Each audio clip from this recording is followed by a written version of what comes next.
My wife wants a silent birth. My wife Emma has always been a bit quirky. She used to be obsessed with the Harry Potter franchise, to the point that most of the main cast had to get restraining orders against her.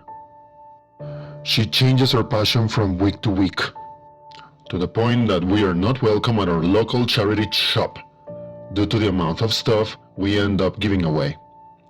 I was initially overjoyed when we discovered that she was pregnant, but my happiness turned to annoyance as my wife began making ridiculous demands of me.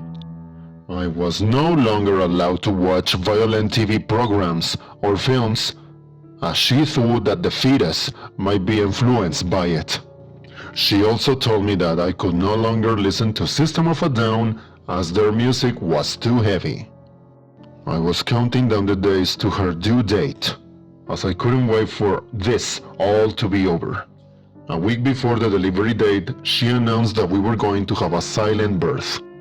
My jaw was hanging open as she explained that no one was allowed to make a sound while she was in labor, as she wanted our baby to enter the world in utter silence.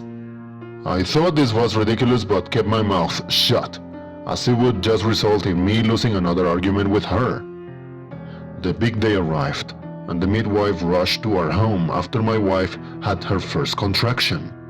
I couldn't help but marvel at my wife's resilience, as she didn't make a single sound even as she lay there while the midwife clutched her hand. I was almost kicked out of the room when I unintentionally knocked over a pen, which got me the stink eye from both Emma and the midwife. After almost an hour of silence, I watched in wonder as a tiny head emerged from my wife.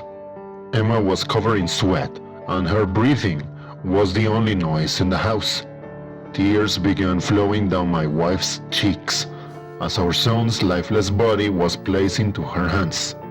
The midwife gave me a sympathetic look before grabbing her equipment and leaving the room to give us some privacy. My wife looked over towards me, obviously looking for some reassurance. I could see the utter shock on her face as I shrugged my shoulder and said that thankfully our baby had been stillborn, as otherwise his cries would have ruined her dreams of having a silent birth.